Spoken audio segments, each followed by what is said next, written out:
What does it take to revive a genre?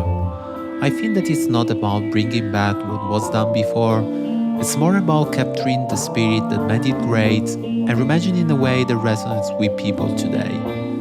Genres don't die, they just lie dormant, waiting for someone to breathe new life into them.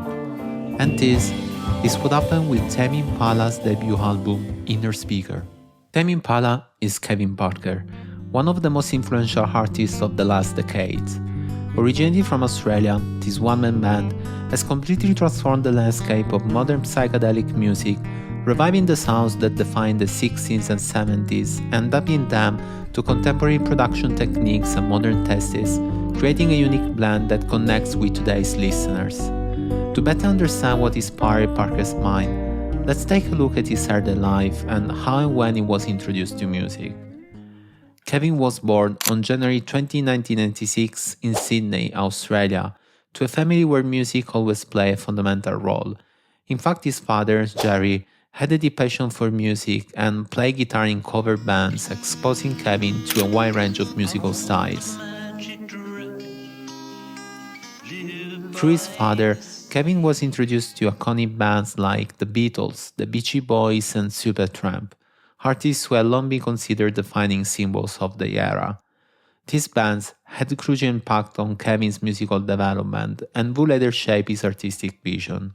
Did music play like an important role in the household? Was it a thing that was going on? Yeah, definitely. My dad always had music playing, especially Saturday morning, Sunday morning kind of thing. It was very kind of like weekend euphoria kind of thing, you know.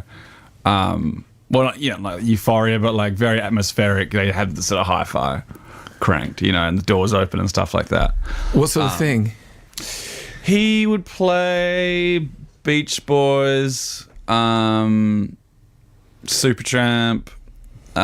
Fleetwood Mac often, that kind of thing. You get the picture, you know.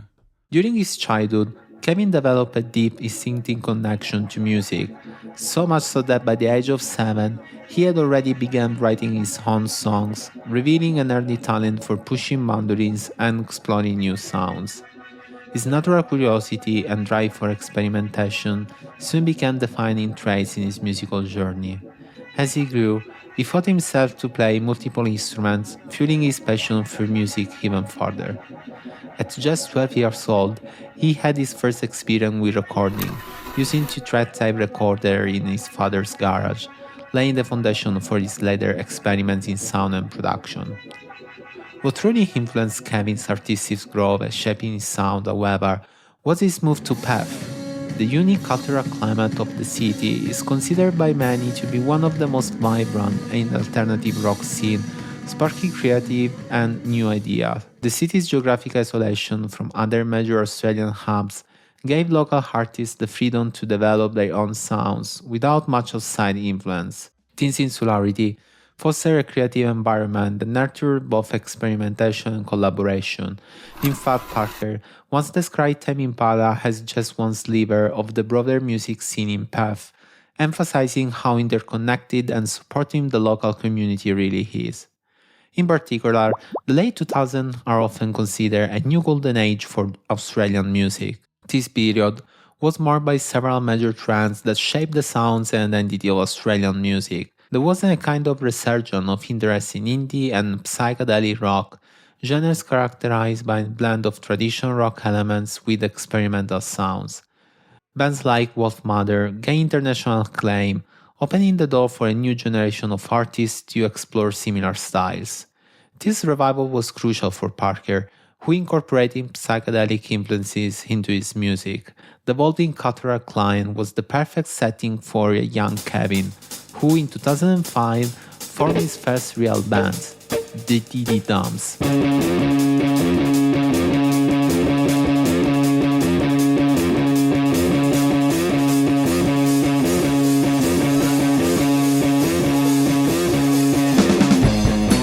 The band is often considered the embryonic stage of what would eventually become Tame Impala, offering an early glimpse of what their Park would fully realize 5 years later.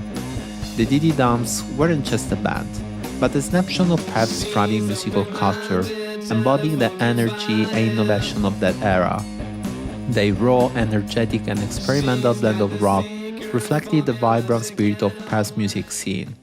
At the same time, Kevin spent countless hours experimenting with sounds and recording everything his brilliant mind was trying to bring to life. This period played a crucial role in his artistic journey, allowing him to develop the sonic identity that would go on to define his music. Finally, in 2010, Kevin released under the name of Tame Impala his debut album Innerspeaker. The recording took place over the summer of 2009, produced primarily at the remote beach shack known as Wave House, located in Western Australia, about 4 hours south of Perth, with 180-degree views of the Indian Ocean with no internet, no phone reception, and no TVs.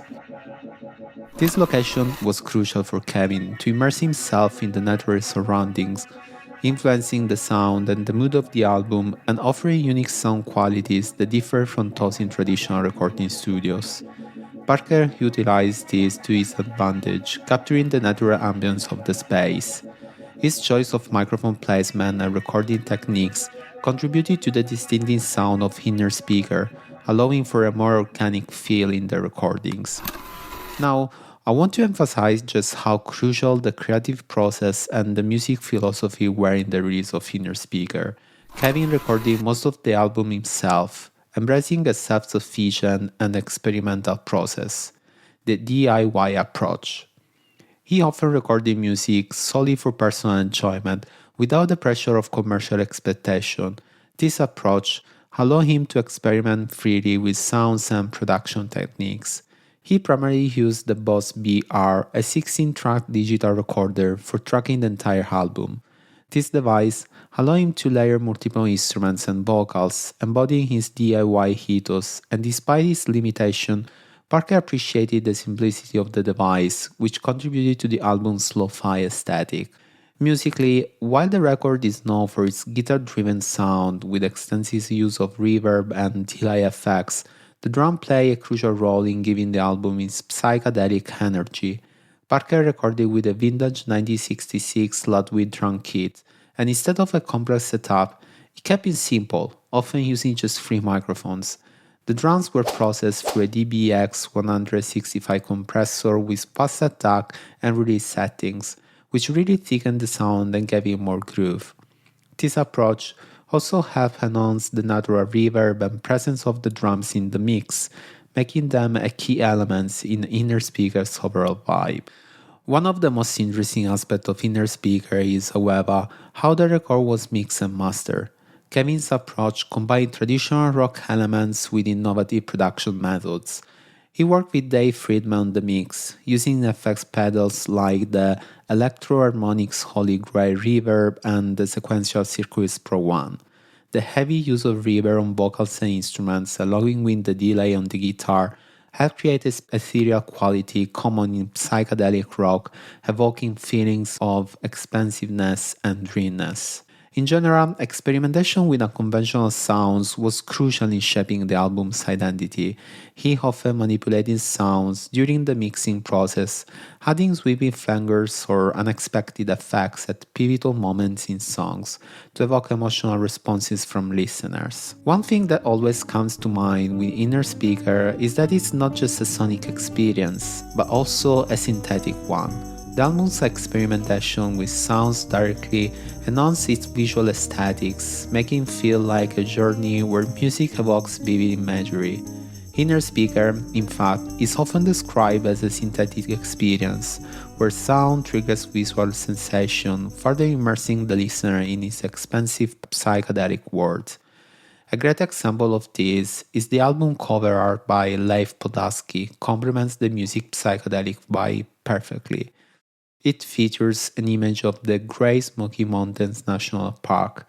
The original image has been digitally altered using the Dross effects in recursion to make it appear as if the image continues into itself. In conclusion, I want to say that what makes Innerspeaker truly unique is not only its homage to classic psychedelic sounds, but also its ability to capture the essence of a generation where alternative forms of connection stand in stark contrast to the experience of isolation. Parker's music takes an introspective path, and the album feels like a journey into his mind, filled with themes of isolation, self-doubt, and longing, giving the genre a fresh, deeply personal spin. Nearly 15 years later, this record still resonates with me like a sunset over the ocean on a cold winter day.